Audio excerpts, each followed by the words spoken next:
pós-divórcio, de tentar prevenir a alienação parental e trabalhando especialmente com a guarda compartilhada, divulgando o que é, as vantagens, enfim. E, na verdade, mais até do que chegar diretamente até a sociedade, a nossa proposta é criar uma mentalidade com os alunos, que são os operadores do direito do amanhã. Então, alunos, né, que a minha grande esperança é a mudança, na medida que a gente está preparando, né, esse novo paradigma já dentro da sala de aula, né, um paradigma humanista, diferenciado na área das famílias. Bem, eu pensei no Dr. Diego, porque eu fiz uma única audiência com o Dr. Diego, ele deve lembrar. E eu me impressionei muito com o trabalho dele, com a disponibilidade dele, com a sensibilidade dele. Nós fizemos uma audiência que iniciou em torno de 11 horas da manhã e terminou quase 2, não sei se o doutor Diego lembra.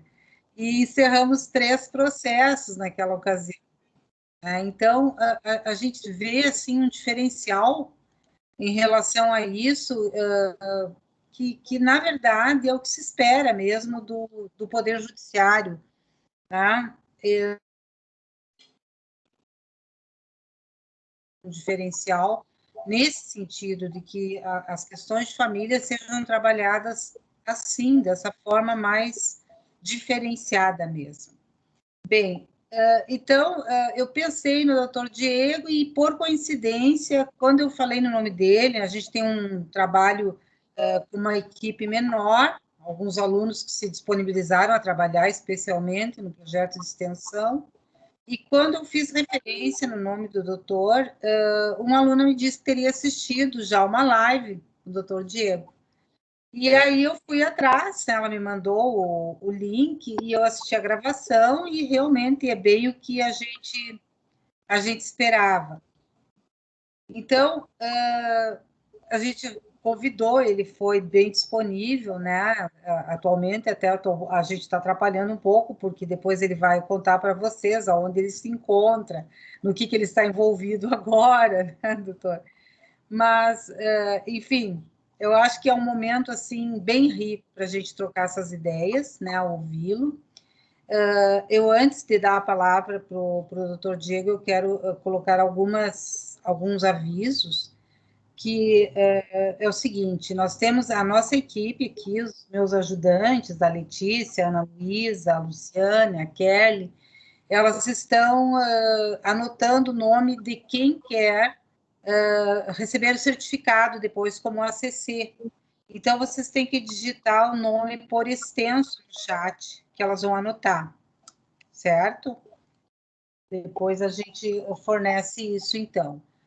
A outra questão é que vocês podem fazer perguntas através do chat e, no momento que fizer perguntas, se quiserem abrir a câmera, sem problema, tá? A gente só vai dar um problema. Aliás, eu acho que a gente tem uma câmera aberta mais, isso, tá? Bem, então eu vou passar a palavra já para o doutor Diego. Quero que ele, já conversei um pouquinho com ele antes, quero ouvir um pouquinho da sua vida acadêmica, né, da sua experiência, né, enfim. A gente está aqui curioso para conhecer o que esse jovem juiz tem a nos contar. Bom, primeiramente, boa noite, professora. Boa noite também aos demais que estão acompanhando a nossa exposição na data de hoje, né? Eu queria, de início, agradecer o convite que me foi dado.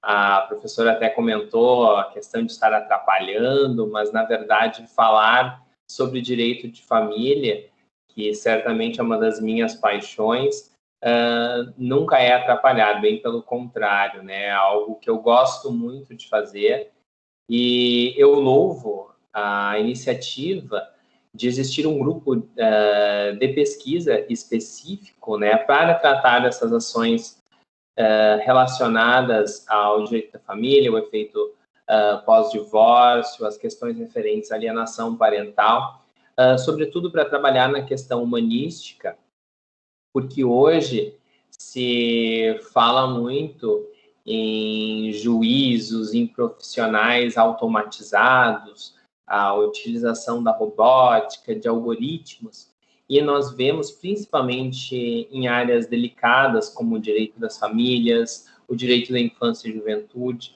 o direito da pessoa idosa, da proteção da mulher. Nós verificamos que são áreas que elas exigem não somente o conhecimento jurídico, a aplicação da lei, mas também a aplicação de temas e atitudes sensíveis do operador do direito. Por isso, tão importante quanto desenvolver o lado acadêmico, o lado profissional, é necessário também que o operador do direito que vai lidar com esses temas trabalhe também com o seu lado humanístico, porque para a gente que trabalha com direito das famílias, né, professora, a gente tem que estudar muito mais que direito. A gente tem que estudar psicanálise, a gente tem que estudar psicologia, a gente tem que estudar assistência social, a gente tem que estudar sociologia, porque o direito das famílias, ele trabalha com muitos elementos extrajurídicos. E a função do profissional do direito é resolver a lide, o conflito. E o conflito no direito de família, ele tem muito pouco do jurídico. Eu sempre brinco que resolver a parte jurídica é facílima, né? É pegar o que está na lei e fazer uma aplicação silogística. Resolver o problema são outros 500, porque para resolvermos o problema daquela família, que é uma família que muitas vezes precisa de um tratamento, e a professora comentou um caso, né, que nós tivemos, uma audiência que durou, né, 3 horas, né, professora? Muitas vezes as audiências de família não é que nem uma audiência de direito do consumidor, que a gente senta, faz um acordo em 10, 15 minutos, escuta as testemunhas ali, é uma coisa que resolve rápido. Não, às vezes você precisa escutar, não só falar, mas escutar as partes, deixar com que elas falem, né? Conhecemos aquela família e, a partir disso, trabalharmos diversos aspectos relacionados a ela. Bom, dizendo isso, né, a minha paixão pelo direito das famílias, ela começou bastante cedo. Eu estagiava na comarca de Taquari e fui agraciado no meio da faculdade. Eu passei num concurso para o Ministério Público como servidor e fui trabalhar numa promotoria especializada em direito da família, né? Eu trabalhava com uma promotora que, para mim, é o meu grande exemplo nessa...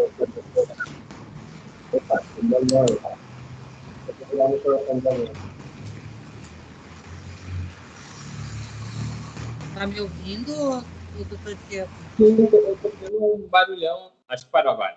Isso. Tá. Acho que é o microfone de alguém. Mas, enfim, a minha trajetória no direito das famílias, então, começou quando eu fui trabalhar nessa promotoria de justiça, que era especializada em direito das famílias.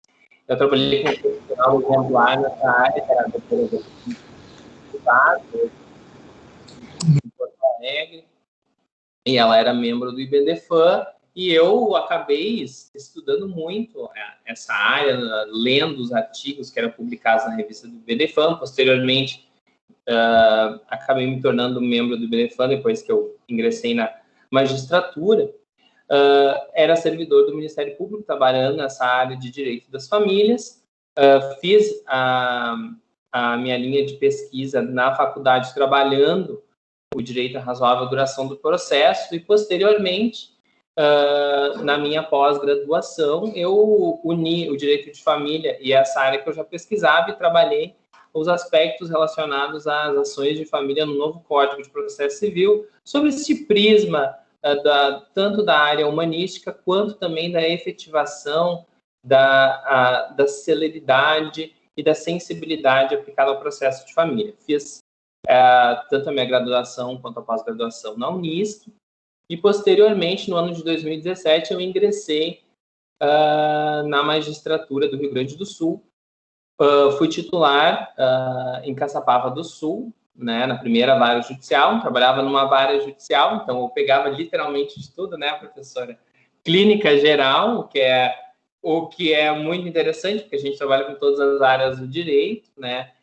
Mas apesar disso, eu consegui, obviamente, né, trabalhar, né? Eu tinha sempre lá o meu dia do direito das famílias, em que eu realizava as audiências, preparava sentenças, né, especializadas justamente nessa área, e também temas correlatos, que é a violência doméstica e o juizado da infância e juventude.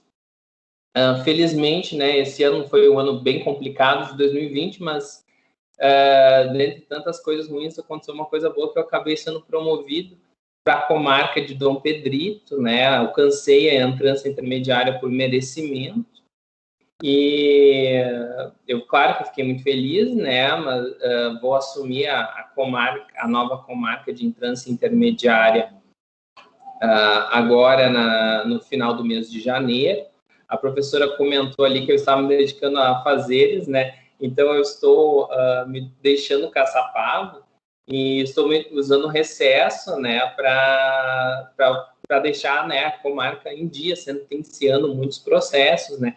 Inclusive, a maioria processos envolvendo direito das famílias, né? Que é depois, quando eu adentrar no tema específico, eu vou comentar que um dos reflexos da pandemia foi esse, né? Nós temos muitos processos para sentenciar justamente pela dificuldade de nós fazermos as audiências, né? Mas essa, em síntese, né, a minha trajetória. Hoje eu também sou membro do IBDFAM, né? E que é o Instituto Brasileiro da Direito das Famílias, justamente para poder também me dedicar ao estudo dessa área. Doutor Diego, tem uma pergunta que eu sempre quis fazer para algum juiz e nunca tive a oportunidade. Diga. E vou fazer, então. O juiz é um solitário? Olha, mais ou menos, né? O juiz, eu diria que o juiz ele é reflexivo, né?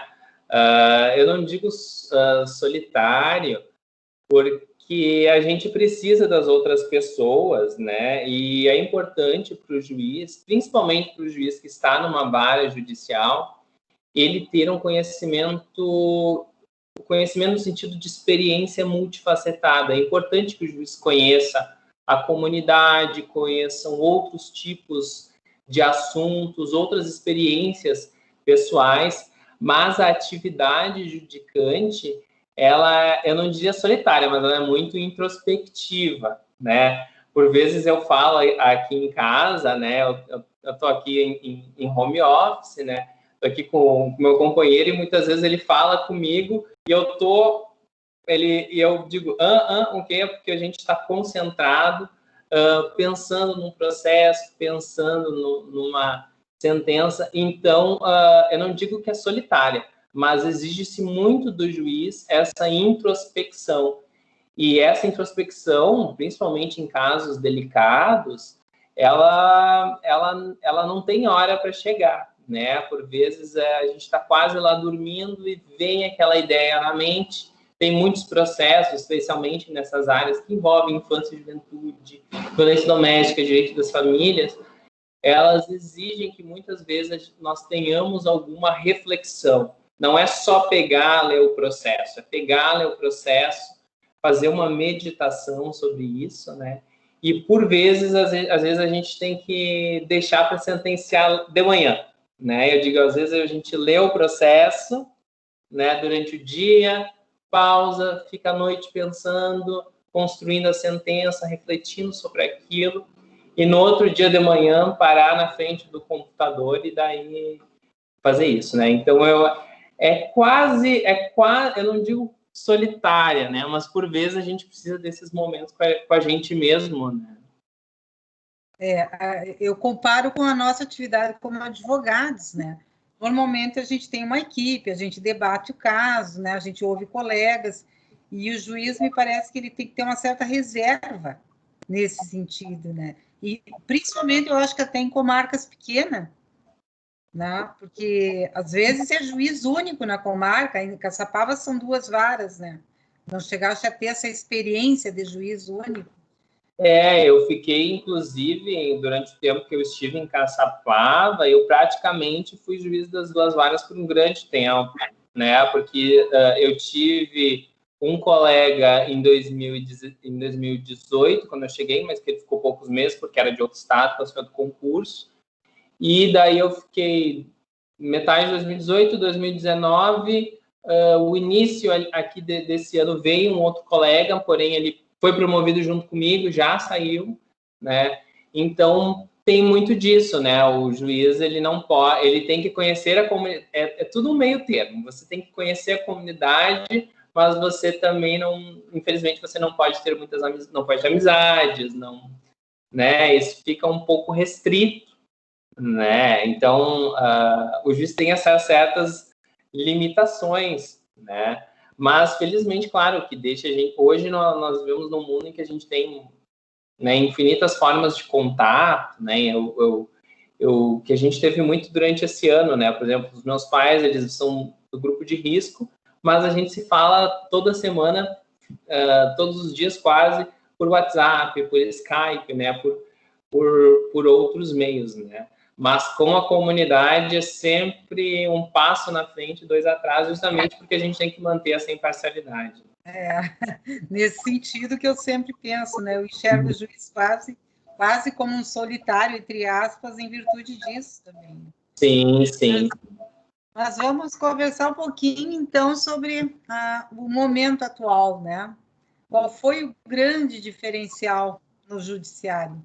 Olha, professora, é muito interessante nós fazermos isso, porque nós principalmente no judiciário, e até mesmo nós vimos em outros veículos, se discutiu muito como é que seriam os efeitos da pandemia, só que a gente discutiu muito lá no início e agora a gente está passando por um período de transição. Claro que a pandemia não acabou, mas depois de tantos meses a gente, entre aspas, deveria saber, né, como lidar com a situação, era tudo muito novo. E a pandemia, e eu até, quando eu fiz aqui os tópicos para a gente conversar, um primeiro tópico que eu trouxe era justamente os desafios de a gente lidar com os processos durante a pandemia. O Rio Grande do Sul, especificadamente, né, nós tínhamos um grande problema. Embora nós sempre sejamos conhecidos, o Tribunal do Rio Grande do Sul, no país todo como um tribunal de vanguarda, devido às suas posições jurisprudenciais, inclusive no direito das famílias, nós temos um grande exemplo, que é a situação da Maria Berenice Dias. Nós vimos um caso recente, foi parar até no Fantástico, envolvendo os direitos sucessórios entre aspas, de uma concubina, né, o que seria uma união estável paralelo, não vou entrar nesse mérito. Mas o Rio Grande do Sul sempre foi muito famoso nos seus aspectos jurisdicionais, mas tinha um grande problema estrutural, que além do déficit de pessoal, que existe em todos os tribunais, o Rio Grande do Sul era o tribunal mais atrasado, era o mais atrasado em termos de informatização dos processos, né?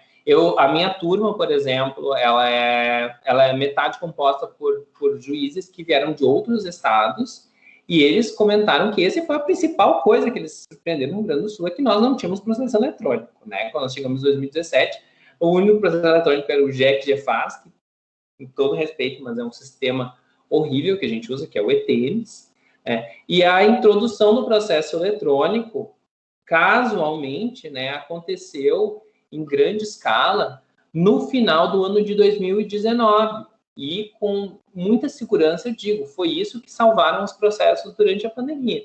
Porque lidar com os processos físicos, principalmente nos primeiros meses de pandemia, que nós tivemos várias restrições, nós tivemos bastante dificuldade, porque era difícil para o juiz analisar o processo, era difícil para os servidores, que não poderiam ir lá, muitas vezes lá no fórum, não tinha como advogado ir no fórum, foi muito complicado. Então, o primeiro desafio que nós tivemos na pandemia foi a questão da falta de informatização dos processos, né? Claro que durante todo esse tempo se criou daí uma possibilidade de digitalizar os processos.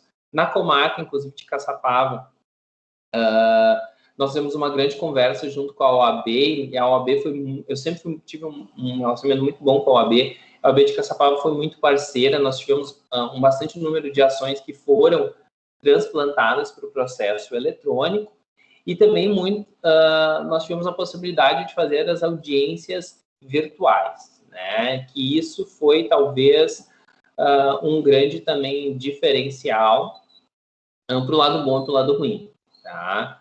O lado bom é que nós conseguimos fazer com que os processos andassem. Nós tínhamos diversas questões, principalmente envolvendo processos com pessoas que tinham dificuldades de locomoção na comarca. A comarca de Caçapava do Sul é uma comarca que tem uma grande zona rural, a maioria da população de Caçapava é rural, então as pessoas tinham que se deslocar por fora, e hoje, com os métodos e recursos, a pessoa conseguia fazer a audiência na sua casa, né? No início foi bastante tumultuado, né? Como normal, a gente fazia audiência por WhatsApp não dava certo, as pessoas não sabiam mexer no sistema, né? Inclusive, isso foi um problema para o direito das famílias. Por quê? Porque eu sempre tive o costume de resolver as coisas quase todas em audiência, né? Era muito raro, salvo os processos de elevadíssima complexidade, né? A maioria dos processos nós resolvíamos em audiência. E a audiência virtual, ela foi possível, nós conseguimos realizar as audiências de conciliação, né?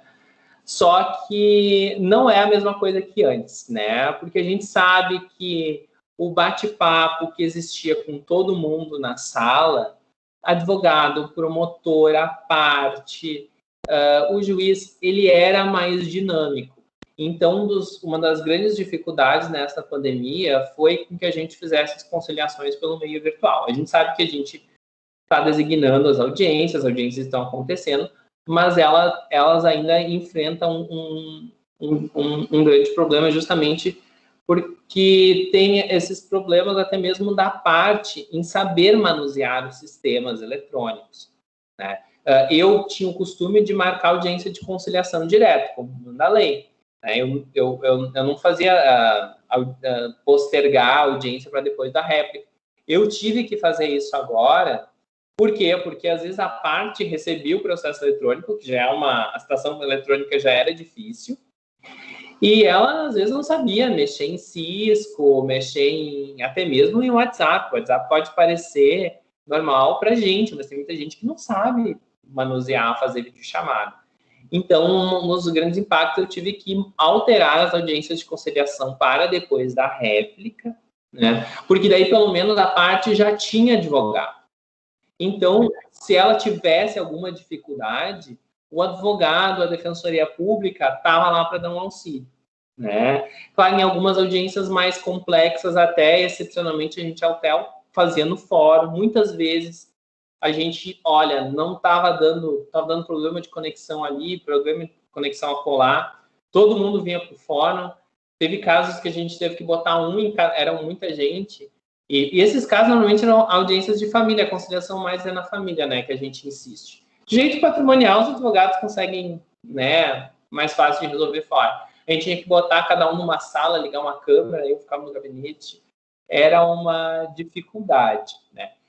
Mas, agora, nós, pela experiência que eu estou tendo na comarca, aconteceu justamente com a parceria dos advogados, que até os próprios advogados já se estruturaram seus escritórios. Isso é uma coisa importante, porque, gente, esse vai ser o futuro, né? Nós temos aí vários acadêmicos, vocês vão ter que ter um espaço, assim, no escritório de vocês futuramente, né? Tem que ter lá o espacinho do processo eletrônico, tem que ouvir uma testemunha, porque eu acredito que, em muitas situações, as audiências virtuais, elas não vão ter como voltar. Eu até acho que no direito das famílias seria interessante fazer audiência presencial, porque é diferente, né, professora? Por mais que exista o virtual, nada substitui o calor humano. Mas, claro, tem certos casos que só facilitou, né? Nós tivemos muitos casos na pandemia envolvendo pais que estavam em cidades distantes, né? A mãe em Caçapava, o pai no litoral, enfim. E isso, talvez, se fosse uma audiência de conciliação, essas pessoas não viriam para o fórum. né? Não viriam até Caçapava, mas com a audiência virtual, pelo menos procuraram um advogado lá e conseguiram participar, estavam acompanhados do advogado e conseguiram fazer participar do ato, né? Então, eu digo que essa dificuldade de informatização dos processos foi o primeiro reflexo que a gente viu na pandemia e causou essas situações do direito das famílias, né? Porque a perder as dificuldades de fazer uma conciliação mais próxima, e são restritas, a gente tem que fazer isso. A gente sabe que até algumas comarcas até estão se fazendo, porque até dispõem, mas a senhora até, por exemplo, conhece a nossa sala de audiência lá. A nossa audiência não tem janela, ela tem só uma pequena bastante. E muitos fóruns não têm a janela. A gente sabe que até em fóruns maiores de Porto Alegre, por exemplo, que eu fiz audiência lá, as salas de audiência não têm janela, em regra, né? Então, como é que foi botar todas as pessoas dentro de uma sala, né, em época de pandemia? É muito complexo, né? Esse, digamos que foi um dos primeiros desafios, que era nem o direito material, era a gente tentar resolver as questões do processo, mas agora a gente aprendeu a lidar com essa situação, né? Então, tem algumas coisas que vieram para ficar, certamente, né? O próprio processo eletrônico, que eu acho que não tem retorno, né? Vai continuar, e as audiências, né? Apesar de a gente ouvir muita coisa contrária, principalmente depoimentos testemunhais, de que teria que ser presencial. Qual é a sua opinião, doutor? Olha, depende muito da situação, né, professor? Porque assim, ó, a gente tem como fazer algumas cautelas. Assim, eu tive pouco, eu confesso que até que eu tive poucos problemas com relação a isso, porque tem que fazer aquela situação, você tem que fazer o 360, ver se não tem mais ninguém na sala, né? Mas tem como até se organizar. Assim, e outra coisa, a boa-fé também se presume, né? Então, a gente tem que presumir que as pessoas estão de boa-fé. E, assim, convenhamos, se a testemunha vai mentir ou ser instruída, se for, ela vai fazer isso, vão conversar antes de vir no fórum, vão conversar no corredor do fórum, né? Então, a gente tem que só, durante a colheita do ato, nós temos que ter algum tipo de cautela, né, para ver se a pessoa está sozinha, não está sendo instruída, né? Mas, como eu digo, tem conversas assim com os advogados, eles próprios, nas próprias salas deles, eles já sabem assim, que as testemunhas ficam em tal local, que a câmera já filma diretamente a porta, né, a única porta do local, para ver se ninguém saiu ou vai entrar. Então, tá ali só o advogado e a testemunha, né? Então, tem como fazer adotando certas cautelas.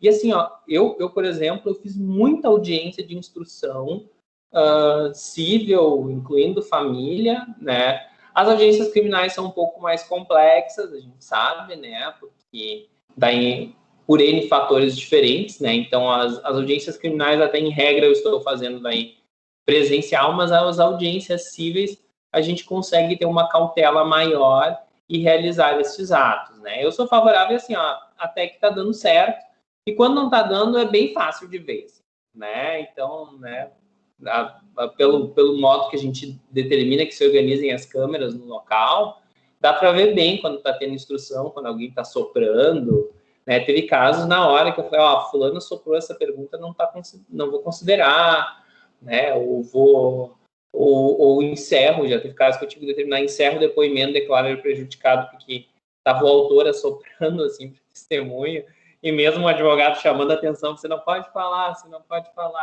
né? Às vezes é a própria parte, né? O profissional em regra, né? Mas a gravação ajuda na sentença depois, quando o senhor vai sentenciar, chega a rever tudo, as gravações, é bem melhor do que o papel. Sim, total. Até eu sempre tive o hábito de deixar gravado, né? Eu sempre o hábito de deixar gravado, eu não faço nada por digitado, assim, e é bom rever, assim, o bom do vídeo, né? Eu sei que alguns colegas têm o costume de degravar. Eu não gosto porque não fica fiel, né, ao que a pessoa falou. Então, pode gerar muito problema em ata, né? mas eu prefiro fazer o vídeo e até quando a gente revê os vídeos para sentenciar, né, a gente meio que emula as percepções que a gente já estava tendo na audiência, né? Então, ajuda até a criar uma empatia com aquele tipo de situação. Uhum. Eu tenho uma preocupação, doutor Diego, com a questão da gravação, é essa visibilidade na rede social. O que o senhor acha disso? Nós tivemos vários casos aí de divulgação bem preocupantes, né? Inclusive com processo em segredo de justiça. Pois é. A senhora sabe, professora, que todas as audiências, quando tem a gravação, a gente tem um alerta, né? Que é um padrão que está mesmo na ata, né? Que a eventual divulgação pode ser responsabilizada. A gente sabe que muitas audiências são públicas, né? Um caso envolvendo improbidade administrativa, né? Os próprios direito penal, né? Mas eu fico com muita preocupação com relação, claro, às audiências envolvendo casos em segredo de justiça, de família. Eu confesso que toda vez que surgem essas gravações, eu fico, assim, bastante preocupado, né? Não só pela atitude, a questão da gravação, mas porque a gente sabe que o material que vai para a imprensa muitas vezes é editado. Então, além de você estar disponibilizando um material que não podia ser disponibilizado, você ainda muitas vezes prejudica conforme o seu interesse, né? Toda vez que acontece, a gente tem que ter muito cuidado hoje que tem o tribunal do Facebook, né? Que o tribunal do Facebook é o rito, não é JEC, porque é o super JEC, porque é rito ultra sumaríssimo, né? Inquisitorial, né? Porque não tem direito à defesa. Então a gente tem que ter muito receio com relação a isso. E toda vez que acontece uma coisa, assim, você viu o que o advogado apareceu falando em tal audiência? O juiz, o promotor disse, não, pera lá, vamos ver o que está acontecendo. Que, aliás, essa é uma questão do próprio juiz, né? Porque o juiz, ele nunca... É uma coisa que a gente tem, a gente não emite uma opinião automática, né? Principalmente em alguma coisa, a gente vê, não, tem o A e tem o B. Pode ser que seja o A, mas pode ser que seja o B. Ou talvez seja o C, né? Talvez exista uma visão C das coisas, né? A parcial procedência está aí para mostrar isso. E, aliás, a maioria das sentenças do civil são parcialmente procedentes, né? Cada um tem um pouco de razão em alguma coisa, né? E aí, de forma específica no direito de família, quais foram as maiores demandas? O que deu para sentir? Uhum. Pois é, professor, eu separei alguns pontos aqui, e uma coisa, assim, notável, a gente tem que começar justamente de onde começam as rupturas e iniciam os conflitos dos direitos das famílias. Os direitos das famílias normalmente decorrem de situações envolvendo o divórcio e a dissolução de uniões estáveis, né? O que nós vimos, e por isso que eu falo que no direito das famílias a gente tem que saber um pouco de tudo, né? Nós tivemos, principalmente no início da pandemia, nós tivemos diversos reflexos. Eles continuam hoje, mas hoje foram amenizados devido a diversos programas assistenciais, a recuperação econômica. Mas a gente sabe que um dos grandes efeitos que tem quando há um problema econômico são as desestruturações de lares. Então, ficou muito notável um número um pouco maior de dissoluções de união estável e também ingresso de ações de alimentos com guarda. Porque, normalmente, as ações de alimentos com guarda são aquelas uniões estáveis que aconteceram e não constituíram patrimônio.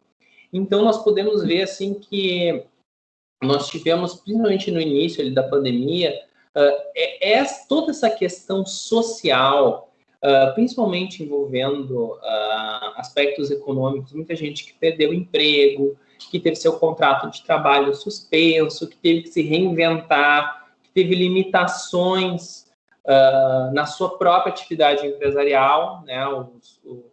Os profissionais liberais e empresários tiveram tiveram muitas limitações com relação a isso.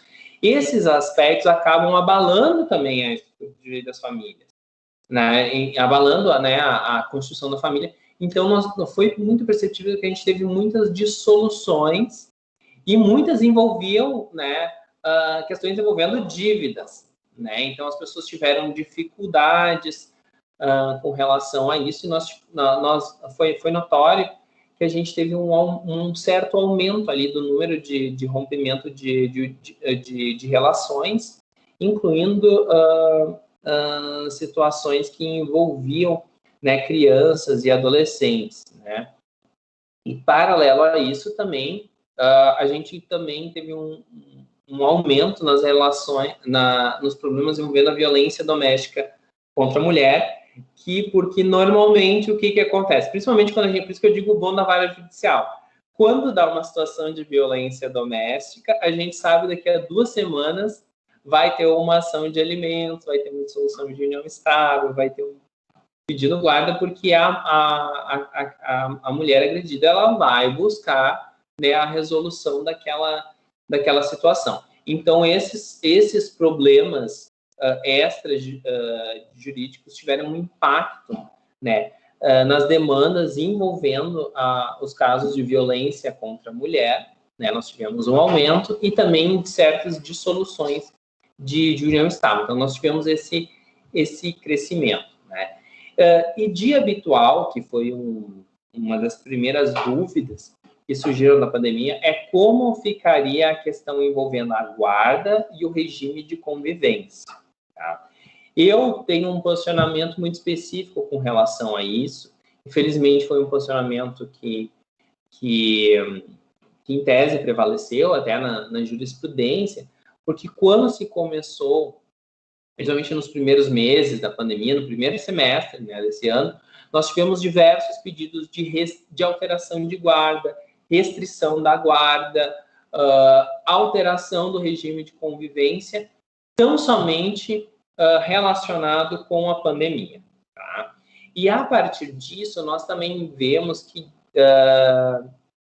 existiu até um comportamento de certas partes em se aproveitar das situações envolvendo a pandemia para praticar alienação parental. Eu sempre digo que esses 3 assuntos, a guarda, o regime de convivência, né, que habitualmente se chama como visitas, eu sou totalmente contrário, né, a gente chamar visitas. Que bom, que bom que o senhor fala, usa expressamente esse termo convivência. Eu vi que até tem acho que uma das estagiárias, uma menina que foi estagiária minha, a Eva, está ali acompanhando, ela sabe que se eu escrever visitas numa minuta, é motivo para eu dar piti no...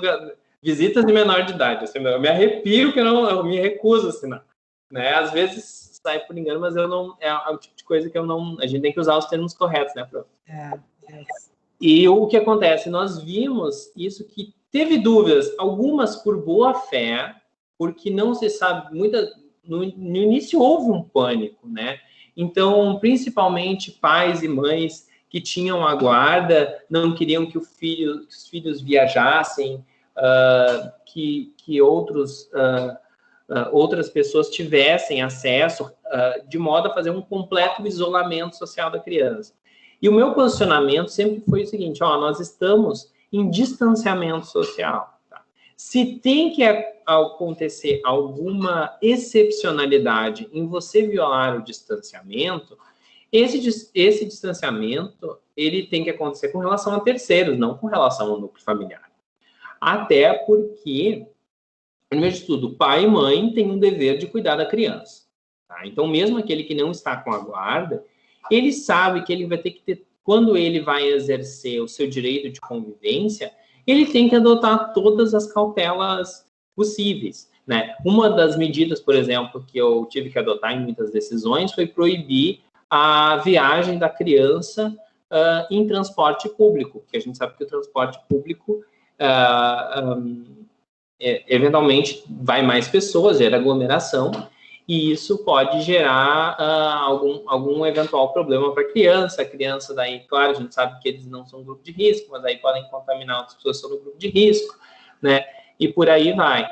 Mas nós tivemos muitos pedidos, primeiro baseados em cautela, com relação a isso, mas eu sempre frisei que é importante que se tenha a convivência de ambos os pais, até porque os danos socioafetivos para uma criança, principalmente quando ela está na primeira infância, porque, e daí vem aquela questão da gente estudar os aspectos extrajurídicos, a primeira infância, que vai até os 6 anos, né, conforme os maiores estudos de psicanálise, toda a nossa personalidade, ela não digo toda, mas grande parte, ela é desenvolvida a partir do que a gente vive até os 6 anos de idade.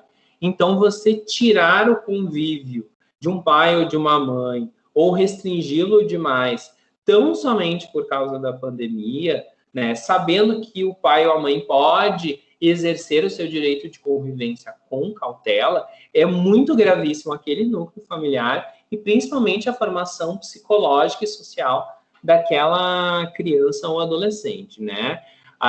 Eu tive, então, que muitas vezes ser bastante duro em algumas decisões, né? E até porque em algumas questões foi por cautela, porque a gente não sabia, principalmente nisso, como iam se desenvolver a pandemia, mas também a gente viu aquela velha situação que é do alienador parental, né? O alienador parental utilizando a pandemia, né, para impedir a convivência da outra pessoa que não tem a guarda, seja o pai ou a mãe, né? E eu sempre digo para a mãe, bastante, assim, E os avós? E os avós também, inclusive, eu sentenciei, agora eu estava comentando com a senhora que eu estava sentenciando recesso, sentenciei até um pedido de convivência voengo, né, que justamente tinha com base nessa situação, porque a criança, a avó estava sendo impedida ali de ver pela mãe, a desculpa da mãe é que não, porque ela é do grupo de risco, então ela não poderia ver, né? A gente sabe que com os avós é complicado, porque eles são no grupo de risco. Eu lembro que quando o ministro, na época, o ministro Mandetta, ele falou, quando ele estava falando das primeiras vezes ali sobre os efeitos da pandemia, me chamou muito a atenção quando ele falou, né, que os avós iam sofrer, né, que não podia visitar os avós, e eu imediatamente lembrei, muita gente vai aproveitar para fazer a alienação parental avoenga também, né? Não, e outra coisa, né, professora, a gente que lida com isso, tirando os pais, em grande maioria, nos processos que envolvem guarda, os avós, é o avô e a avó que vai ser o responsável, principalmente na infância e juventude, em que daí o direito de família é levado ao limite, porque daí quando nós estamos com a criança, adolescente em situação de risco, os avós são a única, às vezes são os únicos que têm condições de cuidar da criança, né? Como é que eu vou tirar essa criança e botar ela num abrigo, né? Botar ela na casa de acolhimento, né? É uma situação muito complexa, né? Então, eu fui bastante restrito, a gente viu que houve muitas situações de tentativa de alienação parental, e a partir também disso, principalmente nos casos que envolvem em que a criança mora em um local e o convivente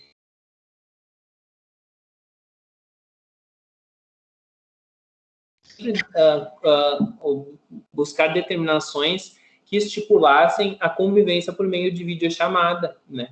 Até, claro, na situação dos avós, às vezes é um pouco mais difícil, porque são pessoas de mais idade e não manuseiam bem tecnologia, mas nós temos muitos casais jovens, né?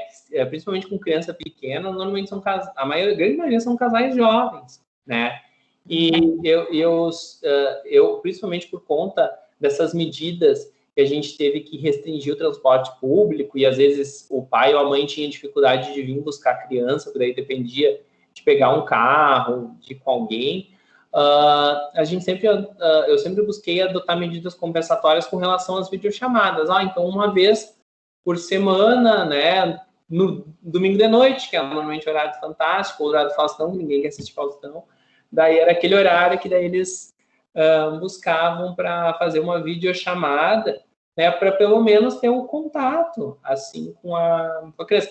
Claro que eu já antes determinava isso, mas com a pandemia, isso se tornou muito mais recorrente, né, que é a questão da realização das videochamadas para aproximar e justamente evitar a alienação parental, né? E eu, assim, ó, eu adotei até, nós tivemos, assim, casos, por exemplo, das bandeiras, né? Então, assim, ó, pai ou mãe que não queria que a criança exercesse o regime de convivência porque em tal local tá bandeira vermelha, né? Não tive ainda nenhum pedido de bandeira preta, embora a gente tivesse bandeira preta em Bagé, e como Caçapava é perto de Bagé, tem muita gente, tem muitos pais que acabam fazendo a convivência em Bagé.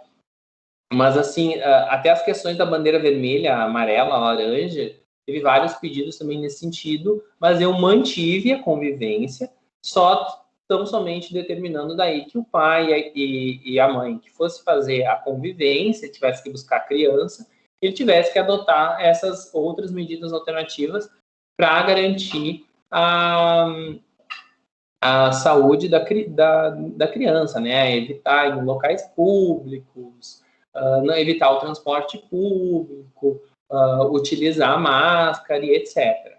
Chegou a ter algum caso com um profissional de saúde?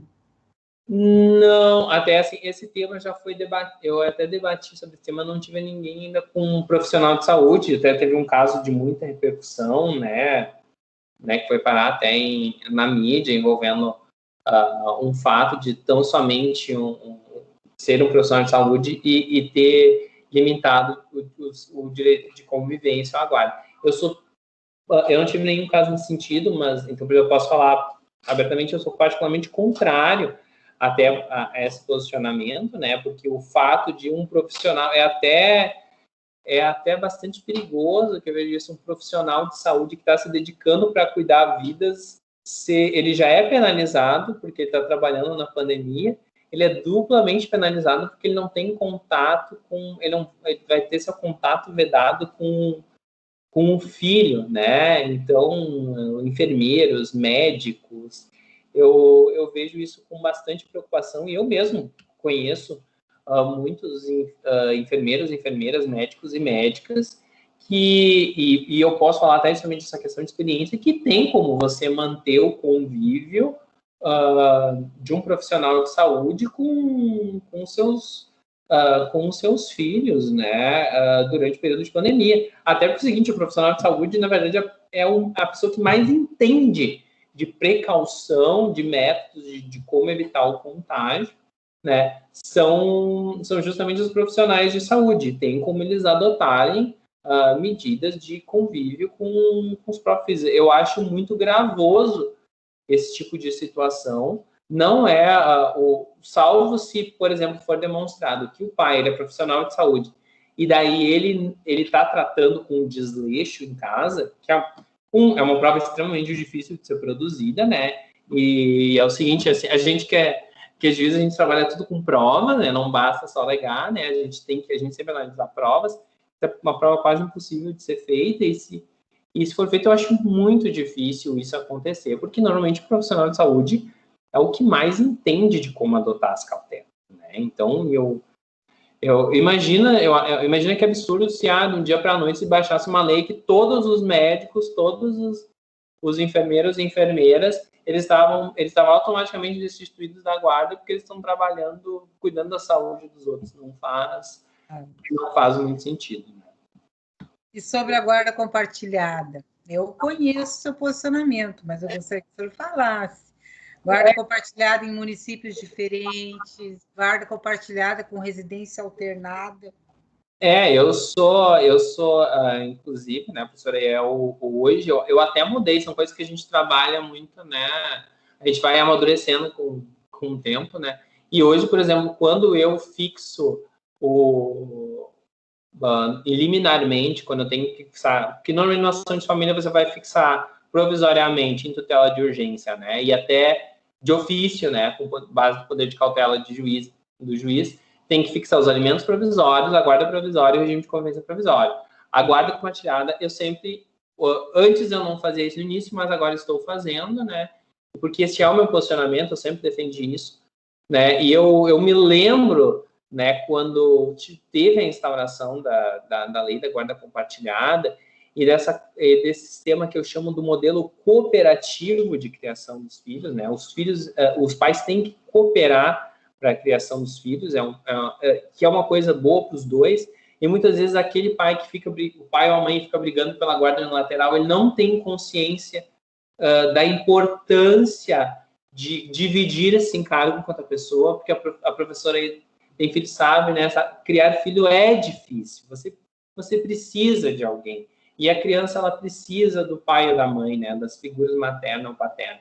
Então, eu estabeleço como regra a guarda compartilhada, tenho, salvo raros casos, que daí eu fundamento o porquê que eu não estou aplicando a guarda compartilhada. Então, eu fixo provisoriamente guarda compartilhada, e quando eu não faço, eu justifico o porquê não estou aplicando a guarda compartilhada, observando aqueles critérios da lei, né? Um dos pais tem que recusar, ou tem uma situação indicando que ele não teria condições de exercer o poder familiar. Um exemplo, talvez um exemplo que eu não fixo guarda compartilhada são casos de violência doméstica, né?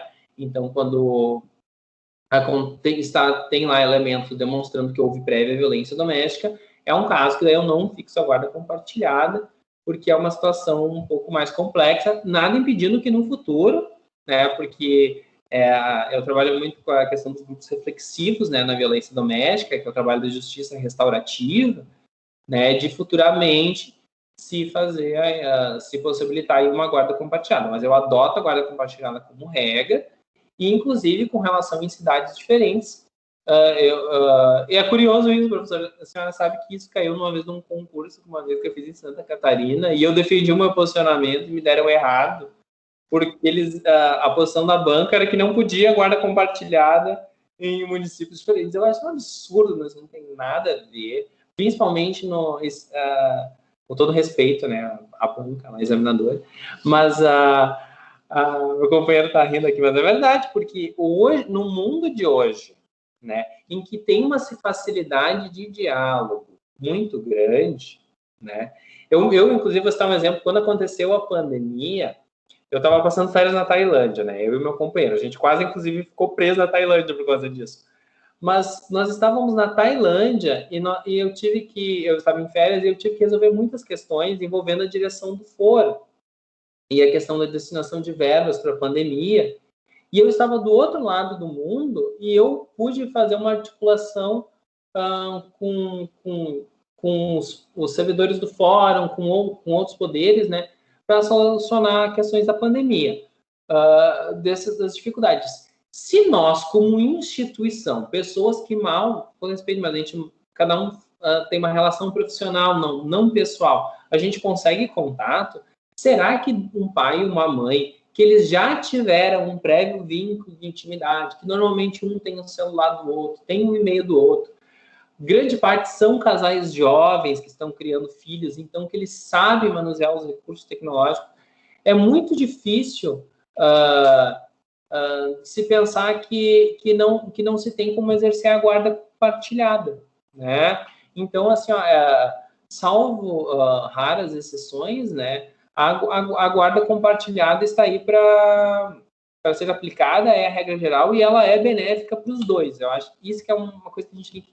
Eu trabalho muito nas audiências, e por isso que às vezes as audiências de família duram 1 hora, 1h30, mas às vezes o que a gente vê é que as próprias partes às vezes não sabem da importância da guarda compartilhada para eles mesmos, né? De você dividir o encargo, de você ter com alguém para conversar, o que vai fazer o fulaninho, ele vai para a escolinha de futebol, ele vai para o inglês, porque guarda é isso, a guarda não é a posse da criança, né? A guarda é o poder de decisão e de criação direta com a relação dos filhos. E filho é para sempre, né? Casais se separam, né? Mas a relação entre pai e mãe é para sempre. Salvo se um dia tiver uma destruição do poder familiar, se alguém fizer um grande problema grande, mas pai e mãe é para sempre, e a importância da guarda compartilhada, e a gente tem que ter um trabalho muito forte, principalmente com os jovens, né, que estão ingressando agora, vão ingressar no mercado de trabalho acadêmico, de conscientizar os seus próprios clientes da importância da guarda compartilhada, que não é ruim você fazer a guarda compartilhada, porque a pessoa que vai no escritório de vocês futuramente, muitos vão estar aí fazendo assistência jurídica, né, na faculdade, estágio, eles vão querer lá só ter a guarda unilateral. É normal, o cliente vai procurar de vocês com relação a isso. E o advogado, ele é o primeiro juiz da causa, é a quem você tem que dar orientação jurídica. Olha, mas se a gente estuda agora compartilhada, será que não tem como fulaninho ou fulaninha a gente fazer esse modelo de guarda compartilhada? Claro que dependendo do caso, os rancores, as mágoas, eles vão ter um nível de diálogo quase zero, né? Então vai ser um pouco mais difícil, né? Mas que também não é só um obstáculo, porque dependendo dos casos, isso é uma maneira até deles conversarem e voltarem a ter um diálogo, né? Eu sempre defendi isso. Mas eu acho muito importante essa questão da guarda compartilhada, e a pandemia, com certeza, não é um obstáculo com relação a isso. E a residência alternada, já pensou sobre isso? Já teve alguma decisão? Olha, a residência alternada, ela é possível, né? Mas ela depende muito do caso concreto, né? E eu levo muito em conta que é um fator bastante relevante, né? São dois fatores. Primeiro de tudo, a gente tem que ver a idade da criança. Tá? A idade da criança, eu acho que ele é um fator determinante para a gente estipular de como vai, se é possível fazer ou não uma alteração de base de moradia até mesmo, né? E, por exemplo, adolescentes, eu não vejo problema nenhum, né? Até porque o adolescente, é muito difícil você fixar um regime de convivência que não seja livre para o adolescente, porque o adolescente ele vai escolher para onde ele vai ir, ele tem um grau maior de liberdade, né? Então, a idade, eu acho que é um fator preponderante. É muito difícil, por exemplo, para uma criança que está em fase ainda de lactação, que precisa mamar, tudo mais, é um pouco mais complicado, não impossível, mas é um pouquinho mais complicado, né? E também a relação dos vínculos, né? Porque, e essa é uma questão também difícil, né? Porque, embora a gente deseje fazer uma distribuição até equânime de tempo, eu sempre procuro, no mínimo, deixar um terço de um mês para que a pessoa que não tem o convívio possa conviver e alternar datas importantes, como Natal, Ano Novo. Tem que dar tem que ver um pouco de verificação também no vínculo que essa criança tem com o pai ou com a mãe que não está exercendo a guarda. Se ele tem um bom vínculo, né, e as partes dispõem de meios de fazer isso, né, eu não vejo problema nenhum. É uma situação que tem que ser analisada por caso concreto, mas, claro, tem certas situações que são um pouco mais difíceis, assim, às vezes, até por conta de alienação parental, a criança está há muito tempo sem ver o pai ou a mãe que não tem a guarda, então a gente sabe que daí, naquele primeiro momento não vai ter como.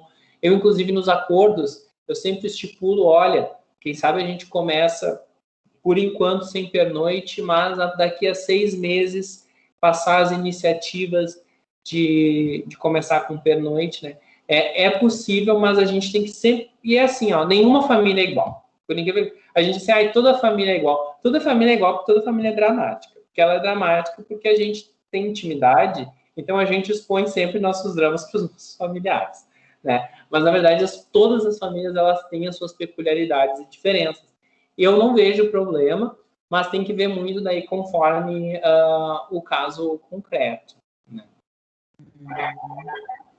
Nós estamos com um pouquinho de tempo só, o que a gente se propôs, mas eu ainda gostaria também de ouvir alguma coisa sobre alimentos. Como é que foi a demanda na questão de alimentos, revisão, prisão?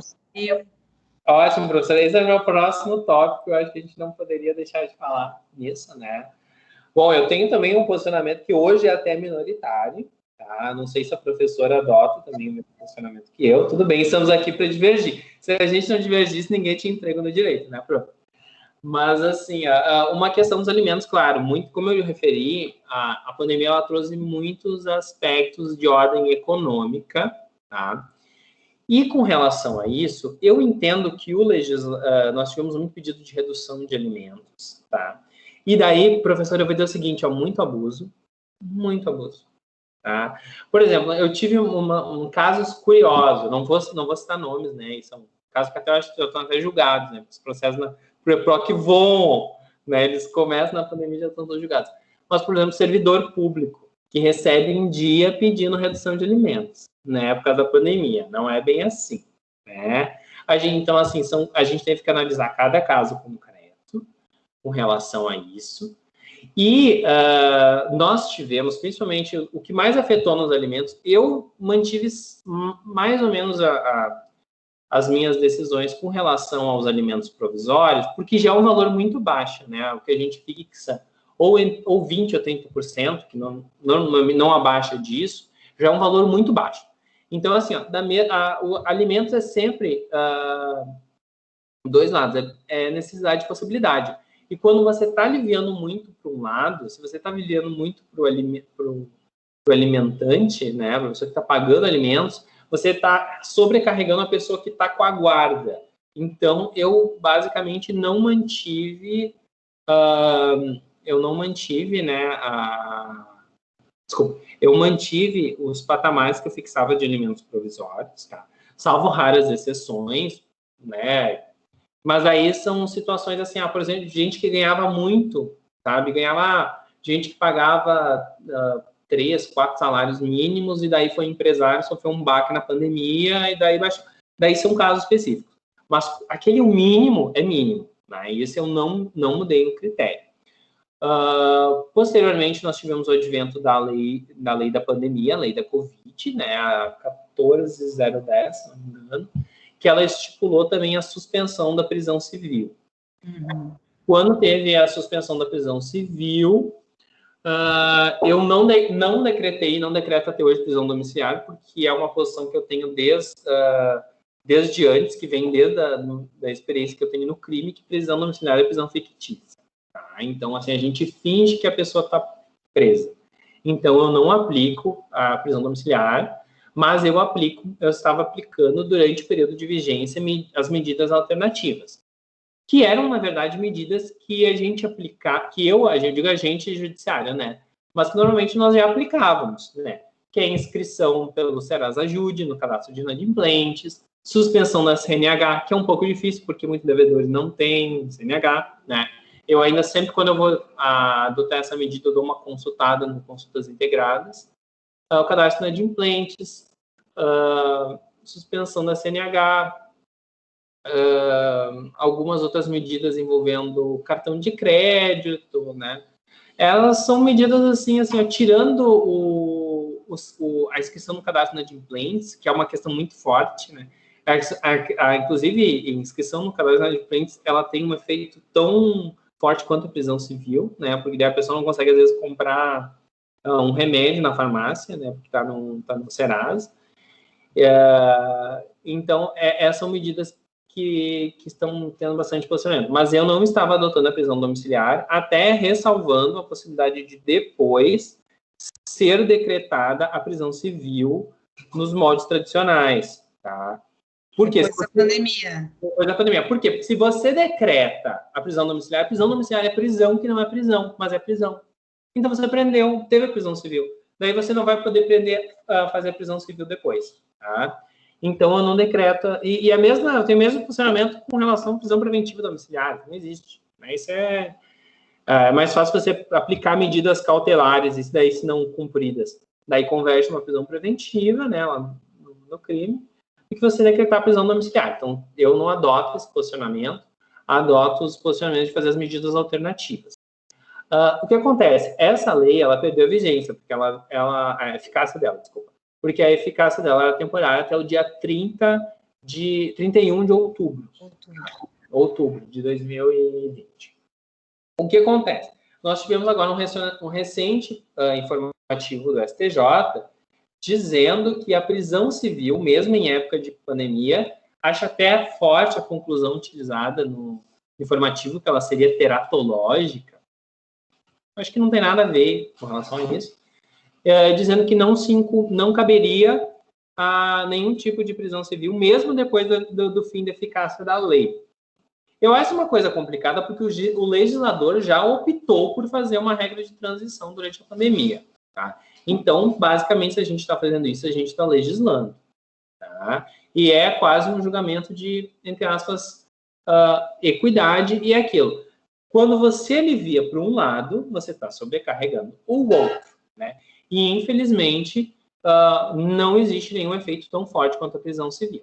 Tá? Então, o que acontece, eu tenho um posicionamento pessoal, e daí eu até, não sei se a professora concorda com relação a isso, eu gostaria até de debater, eu debati com colegas, sei que sou minoritário, mas eu decreto a prisão civil hoje. Tá? Entendo que a lei, o legislador já fez uma opção de como seria a regra de transição durante a pandemia, querendo ou não, embora nós tenhamos efeitos econômicos, a pandemia, nós tivemos auxílio emergencial, a gente já teve grandes medidas reabrindo o comércio. Hoje o comércio, na prática, ele está funcionando quase que normalmente, inclusive em dezembro nós já tivemos uma grande alta de arrecadação de tributos, demonstrando já uma recuperação econômica, tá?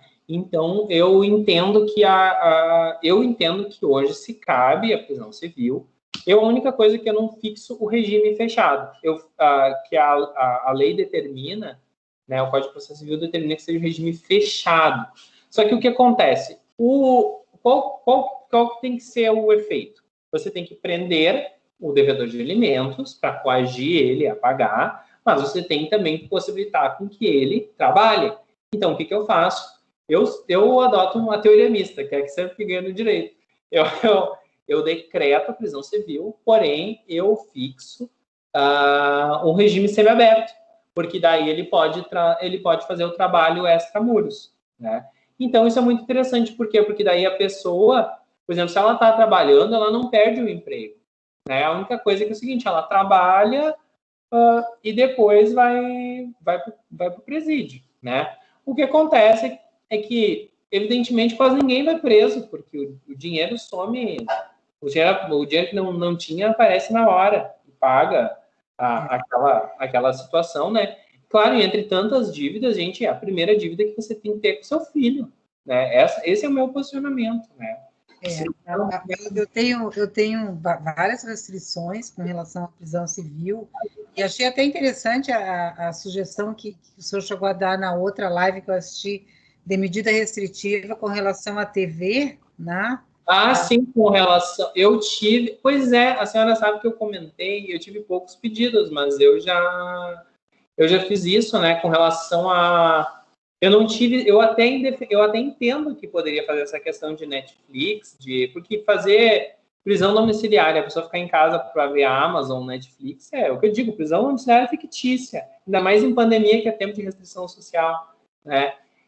Eu defendo muito isso, e eu tive poucos, mas é engraçado que eu tive poucos pedidos, eu não posso também ficar, né, sugerindo, né, mas eu tive casos, assim, que pediram um pacote de restrição de dados, né, e daí eu determinei expedição de ofício para as empresas de telefonia, que a gente tem de praxe, né, no fórum, aí. Isso é rápido, porque as empresas de telefonia, a gente tem esses contatos por causa das quebras de interestação telefônica, sigilo. Então, vai por e-mail, no outro dia, a Oi, a Vivo, elas já bloqueiam um pacote de dados. Daí a pessoa não tem acesso ao WhatsApp, não tem acesso a essa medida. Eu tive alguns pedidos nesse sentido, mas não tantos até quanto eu esperava, né? E é uma questão curiosa, porque como eu digo, meu posicionamento, eu deferiria se pedissem, né? Claro, se tivesse alguns elementos, né? E com relação a isso, né?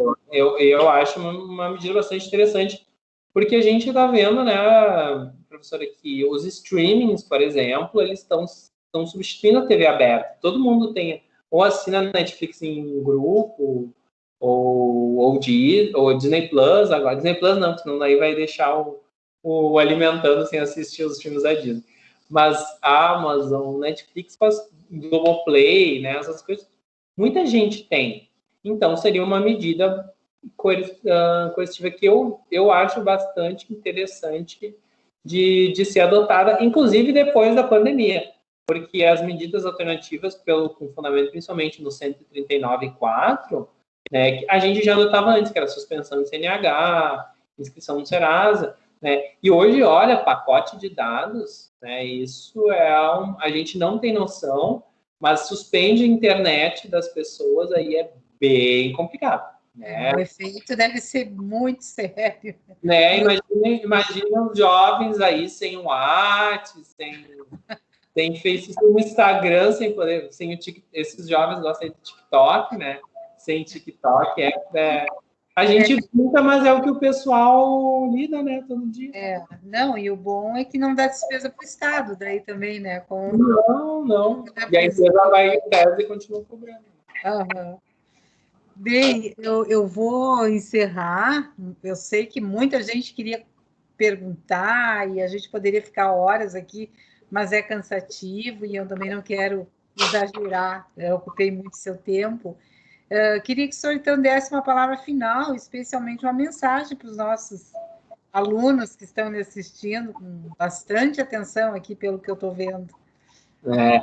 Eu digo, né, principalmente para os alunos, é o seguinte, sabe que o maior conselho que eu recebi, acho que na faculdade foi de um professor de ética meu, que é o seguinte, a gente tem que ter coragem, né? Principalmente o profissional do direito, ele tem que ter coragem.